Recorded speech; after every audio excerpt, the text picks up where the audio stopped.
Pardon the interruption, but I'm Mike Wilbon. Tony, two burglars in bikinis broke into an apartment in the District of Columbia. I'm Tony Kornheiser, and personally, I think we look better in one pieces, don't you?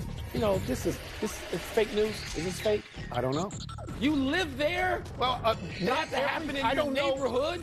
Not every single story passes by me and I see it. If you saw somebody in bikinis, I would wonder. Running down the street with, say, a TV. I would certainly want to know a little bit more about that. Welcome to PTI, boys and girls. In today's episode, Cade Horton beats Paul. Yes, sir. Dabo Sweeney is fed up, and Buster Olney joins us for 5 good minutes. But we begin today with baseball from last night and two huge stars having extraordinary games. Cal Raleigh, the big dumper, hit home runs numbers 55 and 56. Going past Mickey Mantle for the most home runs ever in a season by a switch hitter, and tying Seattle's all-time one-season mark held by Ken Griffey Jr. And Shohei Ohtani hitting home run number 50 after pitching 5 innings of no-hit baseball against the Phillies. Wilbon, who had the bigger night? This is going to be surprisingly easy for me. Ohtani. 5 innings of no-hit and going for the 50th home run. No, it's Ohtani. Look, I have respect for catchers and just what they do when wearing the tools of 56 ignorance, home runs as it by a used catcher? to be called. By a catcher? And when you invoke the name Ken Griffey Jr. in Seattle, you got to bow your head. Right. But Ohtani went 5 no-hit innings and joined Ruth. Okay, that seems to me to trump everything. No-hit ball and Babe Ruth. And when you go 50, and by the way, they are there. By the way, is Judge or is Dumper going to be the AL MVP? It's got to be the Dumper. You want me to go to that first? Big Dumper. Because I'll go to that first if you want, and I'll get it out of the way. I could not vote for anybody over Aaron Judge. It's an extraordinary year. He's leading the majors in batting. No, his OPS is huge. No. And look, all right, let me go back to this. Because the question is who had the bigger night. Yeah. And I hate the question because I can't tell you who. To me, it is a tie. Yeah. Oh, okay? Really? It is. It's a push for me. Okay, so Cal Raleigh, he doesn't just pass Mickey Mantle. He passes him in style by hitting home runs from both sides. Each side. Both sides of the plate. Okay? He goes Mantle and Griffey. Yes, that's what I want to say. Great. He passes Mantle, he ties Griffey. These are legendary players in the history of baseball. Yes. Here's a quote from Cal Raleigh that you'll like. My name shouldn't be in the same sentence with those guys, Mickey Mantle and Ken Griffey Jr. I don't really have words for it. And then, as you say, Shohei hits 50. This is 2 years in a row that Shohei has gone 50 or 50 plus. Yeah. There's only 5 guys in the history of baseball who have done that. Alex Rodriguez, Mark McGwire, Sammy Sosa, we know about them. Ken Griffey Jr. and George Herman Ruth. That's why you have Griffey. Okay. First of all, people don't even realize how great Griffey was to be in both those lists tonight that we're talking about this. Yes. But when you go Griffey, Ruth, and even if you allow for the asterisk, when you go Sosa, McGwire, A-Rod, that's why it's showing in 5 innings. I just compared Cal Raleigh to Griffey and to Mantle. Yeah. I'd love to be able to do that with Shohei Ohtani. Of other people who have had 50 home runs and more than 50 strikeouts in the same season, there's nobody.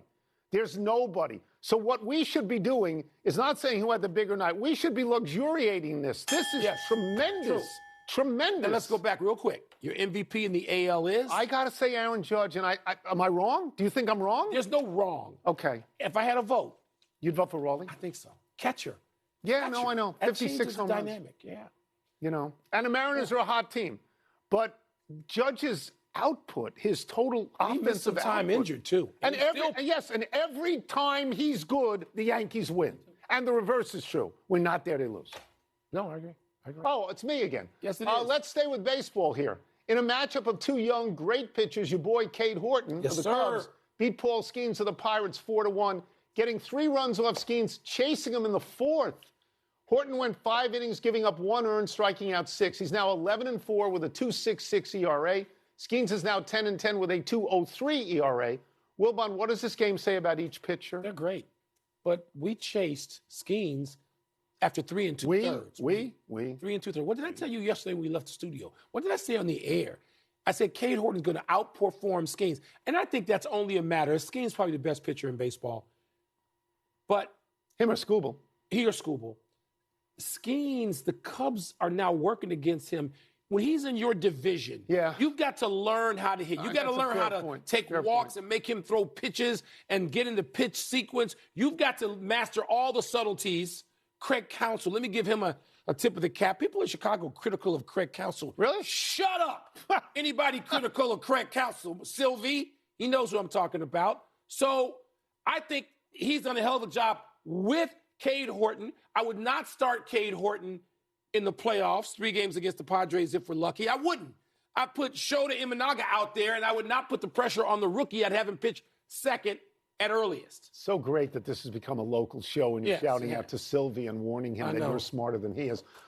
This is another tough question for me because I tend to tune out when you talk about pitchers that you're touting, especially Cub pitchers, except for Ferguson Jenkins. So let me refer to my notes here. Greg Maddux? Greg Maddux, but most of his fame was in Atlanta. About a month ago, you were touting the Miz in Milwaukee, and I believe I'm just scared of him. I believe at one point in the show you said you thought he was better than Skeens, and I don't think he is. Okay, but you can tout Horton because here are stats that are great. In his 11 starts since the All-Star game, his ERA is 0.93. Yeah, I know. He's 11-4 on the year. His ERA is 2.66. That's wonderful. He's going to be Rookie of the Year. I'm going to stay with Skeens, and I'm going to tell you why. Because I think 203 is better than 266. Because I think Skeens' 209 strikeouts is better than the 95 by Horton. A strikeout pitcher. But Horton has pitched more than half the amount of innings as Skeens, and Skeens has more than twice as many. But mostly because Skeens doesn't play for the Cubs. The Cubs are much better than the Pirates. The Pirates this year, no support. 541 runs, lowest in the majors. The Cubs, 735. Yes, Skeens is getting 3.35 runs per start, and your boy is getting 4.62. He's been great. He's been great. But Skeens last year as a rookie was even better, 11-3 and a 1.99.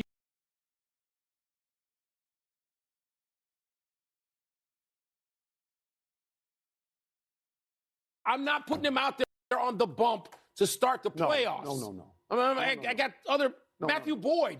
Even though he didn't do much today, he's an all-star. Let's move to college football, where Clemson coach Dabo Swinney has a message for his critics, his haters.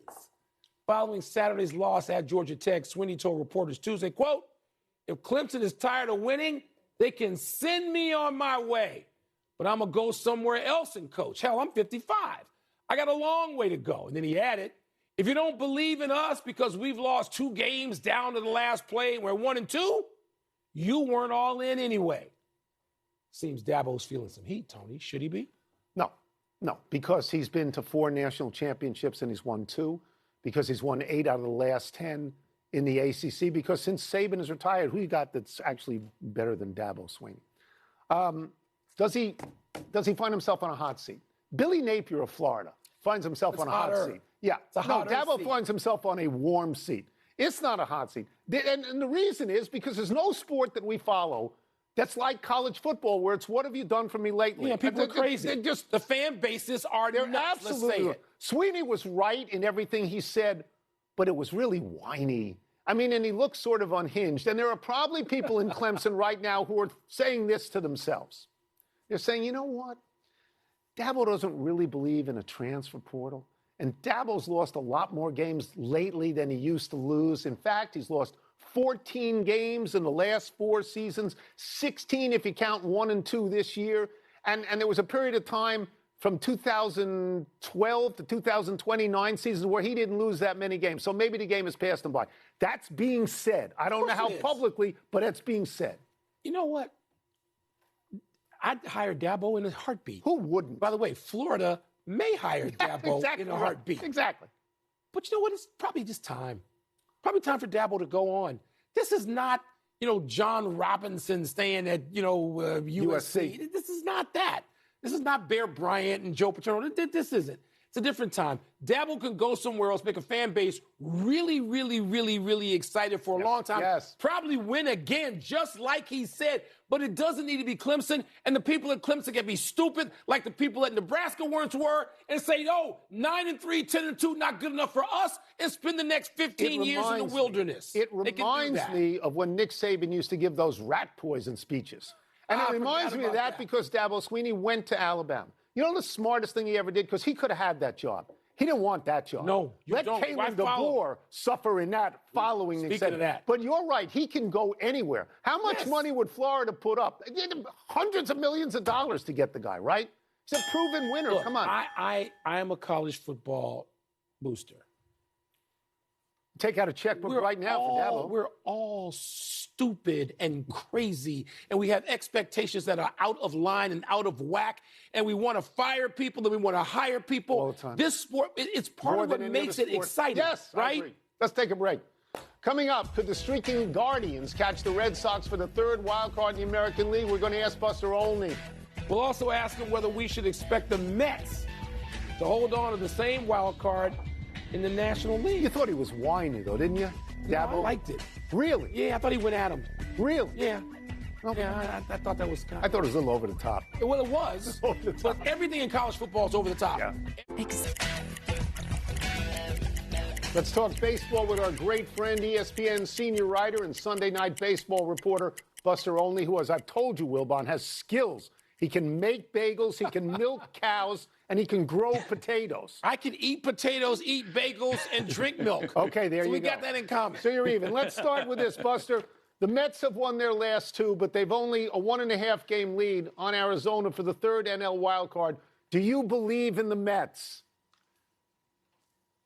I believe, Tony, that they're going to make the playoffs, but not because of how they're playing, but because the teams chasing them, the Giants and the Diamondbacks, were sellers at the deadline. Look at the trajectory of the Mets. They make the National League Championship Series last season. They go out and spend $765 million on Juan Soto, and yet they are crawling toward the finish line in an era in which there's 6 teams in each league that make the playoffs.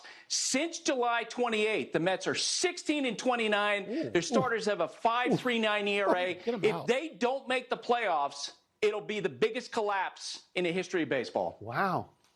Wow. Man, that's a headline. Wow. Meanwhile, the Guardians, as you know, Buster, have won 5 straight and have crept within 2.5 of the Sox for the third AL wild card spot. Should the Red Sox be nervous at all? Michael, absolutely, because they are a very different team since Roman Anthony got hurt. He suffered an oblique. In the 35 games before he got hurt, he hit .326. The Red Sox were 22-13. They're rolling along. Since he got hurt, they're 4-7. They're averaging only 3.8 runs per game. You look at the lineup, it's clear they need help. Roman Anthony meant so much of that team. I think it might be a struggle for them to make the playoffs. That's why when we saw Alex Cora, the Red Sox manager, over the weekend, he said, hey, let's not talk about October yet. Let's talk about making the playoffs. All right, if we're going to stay with the injury talk for a second, we got to ask about Yordan Alvarez and his ankle sprain, which was so grisly to watch, and the impact that's going to have on the Astros in these next few weeks. Yeah. It's absolutely devastating at a time when they're trying to win the American League West, trying to beat off the Seattle Mariners. Look, the Houston Astros have suffered more injuries than any contender in baseball, whether it was Yordan Alvarez for a lot of this year, Jeremy Pena for a long time. Justin Verlander told me this season that the Astros culture has enabled them to overcome some of these injuries. I don't know if they can do it without Yordan Alvarez. I will tell you this. Dusty Baker told me a few years ago, Yordan Alvarez's swing is so simple that if he comes back and he can actually get in the lineup as a DH, he has the ability to make a quick adjustment, a quick return, and he will hit if he comes back. I'm going to go off book for a second on this because Wilbon didn't mention it, but we've got to mention it. The Cubs are going to make the playoffs, right? Cubs are clinched. Have made it. Right? Yeah, they made it. They made it now. How surprising is that to you, given where they were at the beginning of the season, or did you see this coming for the Cubs? Oh, you totally saw it coming because of the fact this team is so good defensively and such a deep lineup with the additional Kyle Tucker. Now, as you guys know, since Tucker hurt his finger back in June, he hasn't been the same. You're hoping, if you're the Cubs, that down the stretch, you get him back maybe at some point, and you get that lineup depth again. Their pitching has gotten better, Tony, since the trade deadline. So I think they're going to be a dangerous team going into the postseason. Hope you feel good about that, Yes, Wilbon. I do feel good about that. So much. We'll get you out of here on this. We're going to take the wider view on this. Teams that win the World Series or get to the World Series have to have pitching. It's not just hitting. You have to have pitching. As you survey all the teams in the majors, who has the deepest pitching staff going into October? No question about it, the Toronto Blue Jays. Think about the rotation that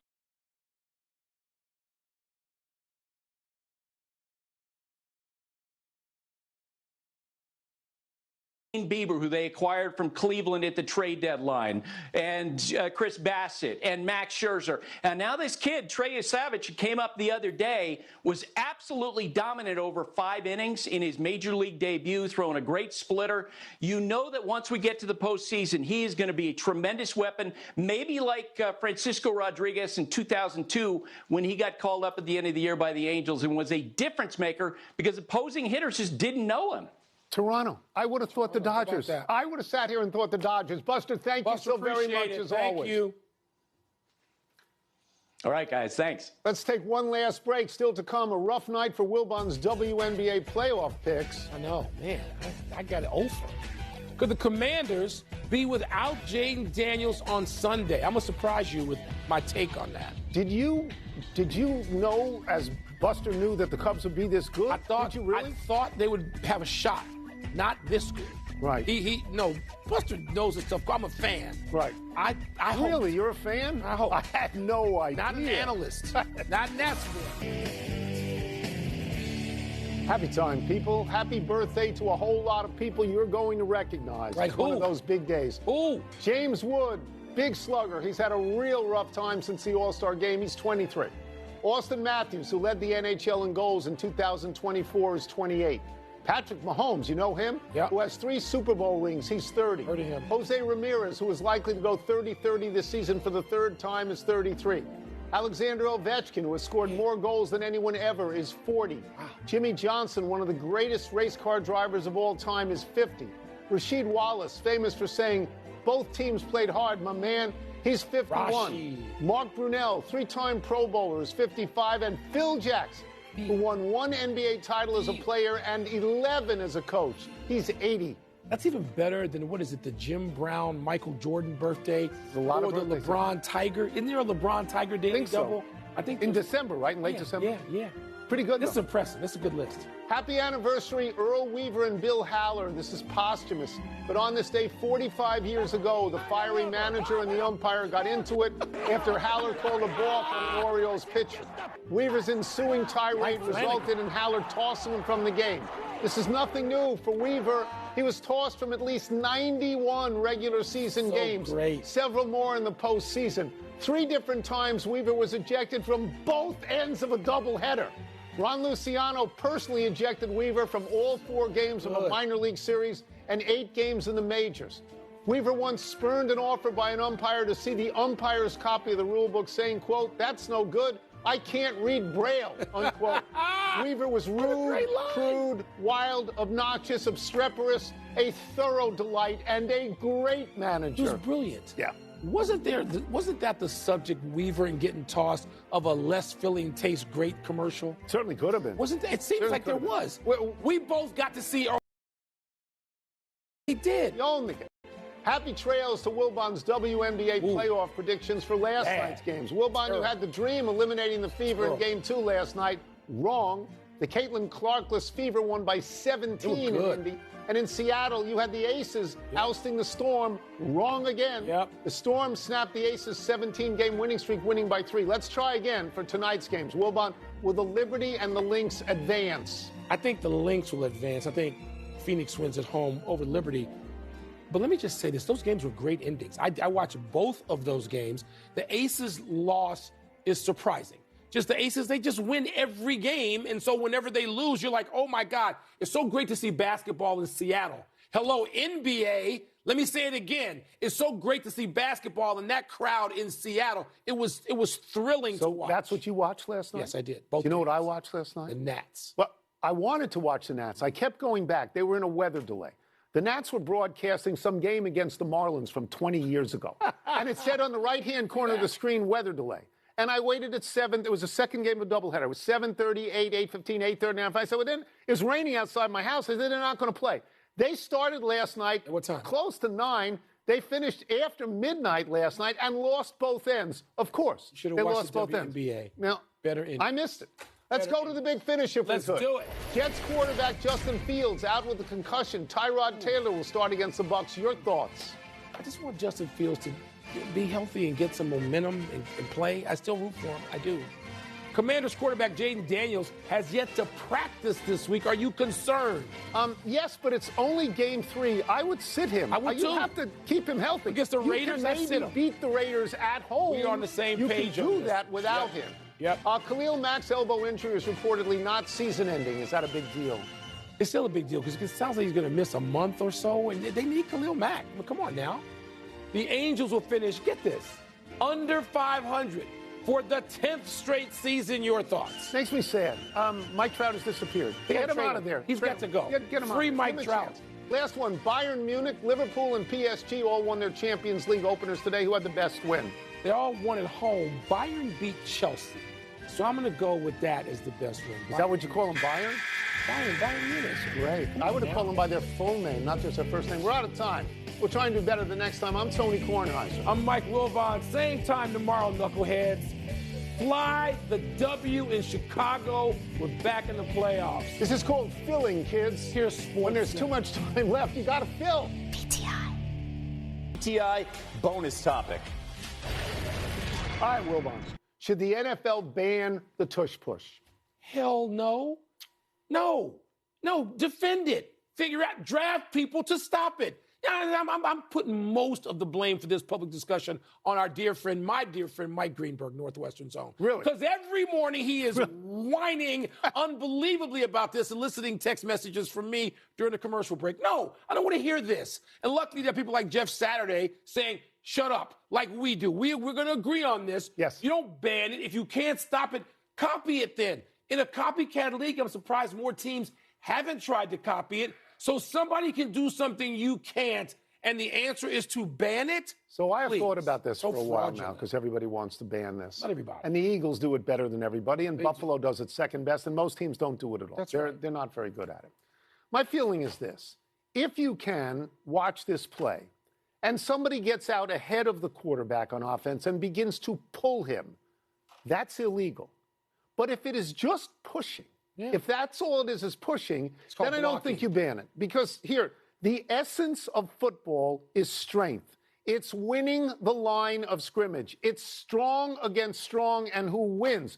This, to me, is I'd never seen it before 3 or 4 years ago, but it's a play that was waiting to be born. Or reborn, because it's what they used to do in George 100 years ago. Day. This is what they did. Yeah. 100. There was no forward pass for a while. It was who was stronger and could advance the ball. Yeah. Banning this is idiotic. Terrible. It's a terrible. It's weak. It's a terrible idea. It is. Stop it. Learn to stop it. Don't ban it. What else do you want to do? You want everything banned? I thought I heard somebody today saying they should ban long field goals. What? What are you talking about? No. People don't have enough to do at home. That's it. We're done. Push your tush. Back to you. Look who pushed.